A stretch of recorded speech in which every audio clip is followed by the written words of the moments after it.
ನಮಸ್ಕಾರ ವೀಕ್ಷಕರೇ, ಧ್ರುವ ವಾಸ್ತು YouTube channel ವೀಕ್ಷಕರಿಗೆ ಸ್ವಾಗತ ಸುಸ್ವಾಗತ. ವೀಕ್ಷಕರೇ, ನಾನು ನಿಮ್ಮ ಶ್ರೀಧರ್ ಗಾಮನಗಟ್ಟಿ ಮಾಡುವ ನಮಸ್ಕಾರಗಳು.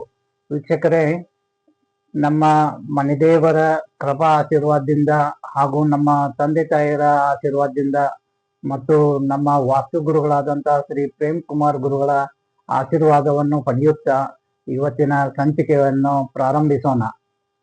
ವೀಕ್ಷಕರೇ, ಇವತ್ತಿನ ಸಂಚಿಕೆ ದಿಕ್ಕುಗಳು ಮತ್ತೆ ಅಷ್ಟ ದಿಕ್ಪಾಲಕರು. ನಾವು ಯಾವುದೇ ಒಂದು ಜಾಗ ತಗೊಂಡಾಗ ಅಥವಾ ಮನೆ ತಗೊಂಡಾಗ ಆ ಪ್ರತಿಯೊಂದು ಮನೆ ಅಥವಾ ಸ್ಥಾನಗಳಲ್ಲಿ ನಾವು ಅಷ್ಟ ದಿಕ್ಪಾಲಕರನ್ನು ನೆನೆದುಕೊಂಡು ಯಾವುದೇ ಒಂದು ಕೆಲಸವನ್ನ ಪ್ರಾರಂಭಿಸುತ್ತೇವೆ. ಅದೇ ರೀತಿ ಈ ದಿಕ್ಕುಗಳಲ್ಲಿ 8 ದಿಕ್ಕುಗಳಲ್ಲಿ ಪ್ರತಿಯೊಂದು ಸ್ಥಾನಕ್ಕೂ ಒಬ್ಬೊಬ್ಬ ದೇವತೆಗಳಿದ್ದಾರೆ. ಆ ದೇವತೆಗಳು ಯಾವ ಸ್ಥಾನಕ್ಕೆ ಯಾವ ದೇವತೆಗಳು ಬರುತ್ತಾರೆ ಅನ್ನುವುದನ್ನು ಇವತ್ತಿನ ಸಂಚಿಕೆಯಲ್ಲಿ ನೋಡೋಣ. ವೀಕ್ಷಕರೇ, ಈ ರೀತಿ 8 ದಿಕ್ಕುಗಳು: ಪೂರ್ವ, ಆಗ್ನೇಯ, ದಕ್ಷಿಣ, ನೈಋತ್ಯ, ಪಶ್ಚಿಮ, ವಾಯವ್ಯ, ಉತ್ತರ ಹಾಗೂ ಈಶಾನ್ಯ ದಿಕ್ಕುಗಳು. ಈ 8 ದಿಕ್ಕುಗಳಿಗೂ ಅಧಿಪತಿ ಯಾರು ಯಾರು ಬರುತ್ತಾರೆ ಅನ್ನೋದನ್ನು ನೋಡೋಣ. ಪೂರ್ವ ದಿಕ್ಕಿಗೆ ಇಂದ್ರ,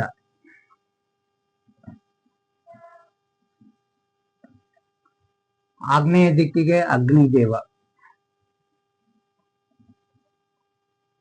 ದಕ್ಷಿಣ ದಿಕ್ಕಿಗೆ ಯಮ,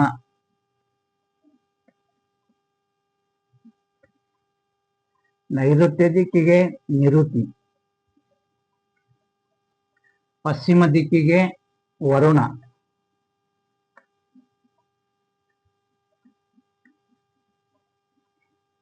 ವಾಯವ್ಯ ದಿಕ್ಕಿಗೆ ವಾಯು,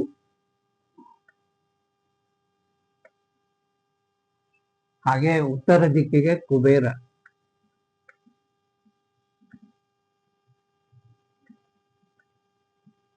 ಮತ್ತು ಈಶಾನ್ಯ ದಿಕ್ಕಿಗೆ ಈಶ್ವರ.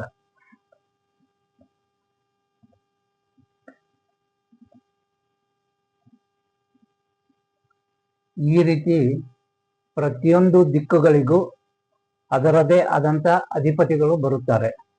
ಪೂರ್ವ ದಿಕ್ಕಿಗೆ ಇಂದ್ರ, ಆಗ್ನೇಯ ದಿಕ್ಕಿಗೆ ಅಗ್ನಿದೇವ, ದಕ್ಷಿಣ ದಿಕ್ಕಿಗೆ ಯಮ, ನೈಋತ್ಯ ದಿಕ್ಕಿಗೆ ನಿರುತಿ, ಪಶ್ಚಿಮ ದಿಕ್ಕಿಗೆ ವರುಣ, ವಾಯವ್ಯ ದಿಕ್ಕಿಗೆ ವಾಯುದೇವ, ಉತ್ತರ ದಿಕ್ಕಿಗೆ ಕುಬೇರ ಹಾಗೂ ಈಶಾನ್ಯ ದಿಕ್ಕಿಗೆ ಈಶ್ವರ.